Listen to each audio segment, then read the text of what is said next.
تداول رواد مواقع التواصل الاجتماعي مقطع فيديو حديث للنجمة المصرية شيرين عبد الوهاب ظهرت فيه مع زوجها الفنان حسام حبيب.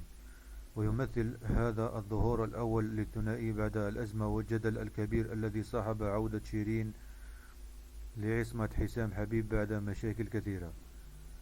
وتم تداول فيديوهات لشيرين عبد الوهاب وهي ترقص في ملهى بلبنان برفقة حسام حبيب وابنتها الصغرى هنا.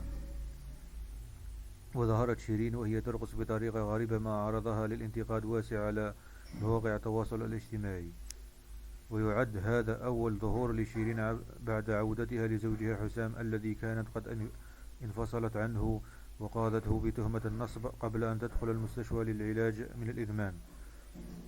وكانت شيرين عبد الوهاب فاجأت جمهورها بإعلان كتابها على حسام حبيب لتعود له مجددا، مطالبة الجمهور بالدعاء لها، مشيرة إلى أن عقد قرانها كان بحضور الأصدقاء المقربين.